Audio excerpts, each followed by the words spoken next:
decades after abortion became legal, a woman's right to choose continues to anger millions of Americans. Pro-life advocates regard abortion as the killing of an unborn human.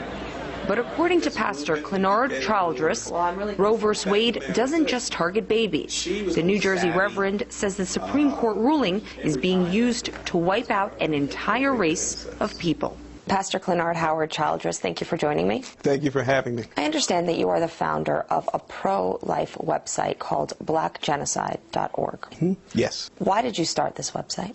Well, when I heard the disproportionate amount of African-American women that were falling prey to the abortion industry, and knowing indeed that abortion had become very much a part of the decision-making African-American women were making or doing, the numbers staggered me. And so African-American women make up 12% of the population, but 36% of the abortions. And at this present time, for every 2 African-American women that get pregnant, 1 will choose to abort. 52% of all African-American pregnancies end in abortion, and that's from Alan Guttmacher, who sat on the board of Planned Parenthood. So these are statistics that should cause anyone concern, and thus blackgenocide.org. Why is it that you believe these women are victims of a system rather than making decisions on what they want to do?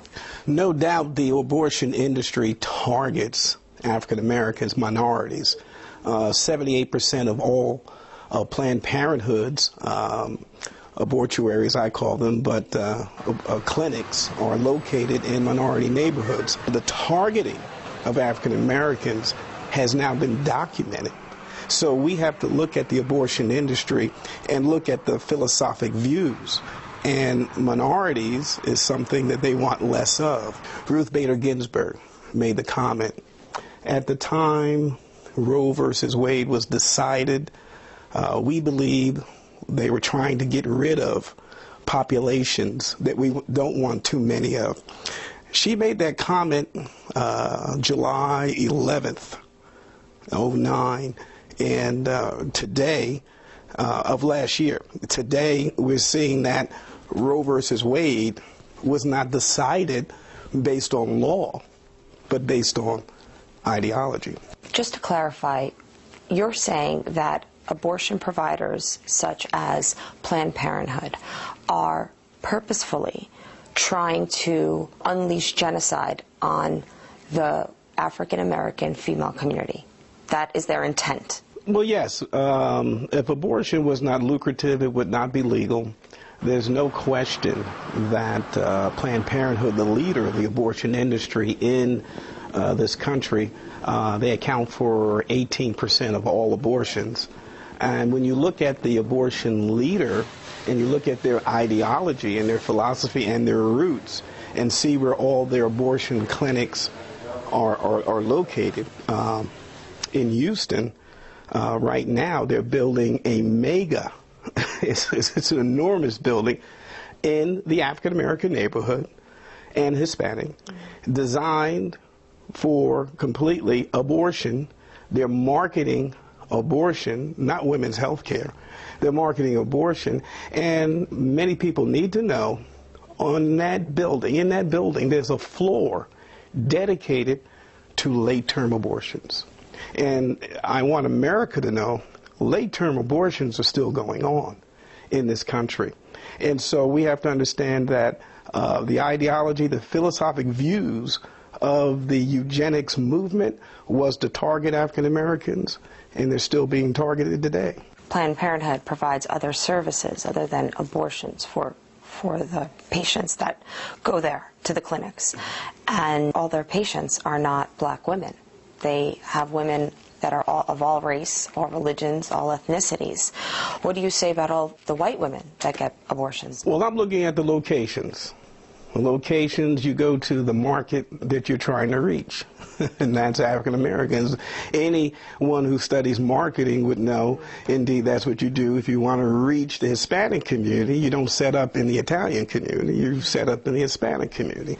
Now, as far as these other services, Planned Parenthood well knows that if they can engage our youth at a young age and be their health provider when it comes to the mindset of what they're going to do and how they're going to engage in their sexuality. We will sell you the condoms. We'll give you the test. We become your guru, your teacher, your mentor.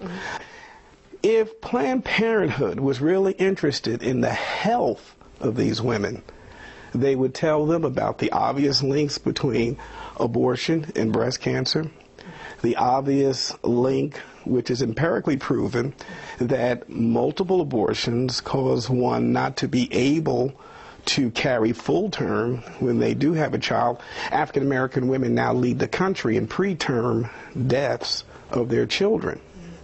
Why? The uterine lining has become weakened through multiple abortions. And so where is Planned Parenthood on the breast cancer issue? Where is Planned Parenthood on the preterm death issue? Where is Planned Parenthood explaining and coming out and documenting that our young people abuse themselves sexually, especially when it comes to safe sex, and there is no such thing, where condoms do not stop AIDS, have not been productive. The only data that we have that is proven successful is abstinence. You say the most dangerous place for an African American baby is to be inside the womb of his or her mother. Well, simply the statistics prove that they have a 52% chance of dying there. And that alone puts it above any other place that child could be, even in war. If the child were to go to Afghanistan or Iraq, they have a better chance of coming back home. The African American right now that is conceived is now living in the most dangerous place it could ever possibly be as far as statistics are concerned. I'm talking about the socially. So at this point, we need to understand what is going on in our community. African American women need to understand that they are being targeted. They're being sold abortion. Those defectors from the Planned Parenthoods and the abortion industry will tell you, we're taught to sell abortions. I read a quote of yours where you said in November 2008, the American people elected the most pro-abortion candidate in U.S. history. For the pro-life movement, it looked like the beginning of a walk through the valley of the shadow of death. No doubt. Excuse me, no doubt about that, I remember. Talking about President Barack Obama. No doubt about it. Who else? Here's a man who voted 4 times against the Born Alive Victims Act. That's kind of scary to me. Here's a man who heard the testimony of Jill Stanek, a Chicago nurse, who said there are babies being born alive in Christ Hospital in Chicago who are being left on the table to die, who are not receiving medical aid. We need a law. He said no. He said no 4 times. He has that distinction, by the way. Everybody else voted that there'd be a Born Alive Victims Act. So this is a man who actually has sat down and caucused and planned with Planned Parenthood. If anyone knows Barack Obama, Planned Parenthood knows Barack Obama. And the promise he made them in a fundraising speech back in July of 2007. He said, the first thing I would do as president was sign the Freedom of Choice Act, which would kill all federal inhibitions or federal restrictions on abortion. In other words, abortion for everyone at the government's expense. And so this is a person who has caucused. This is a person who has strategized.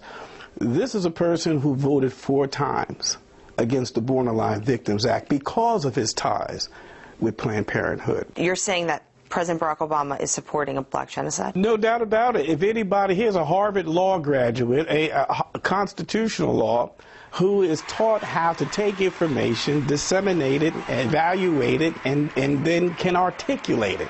Anybody with his background sitting at the table with Planned Parenthood could know their history.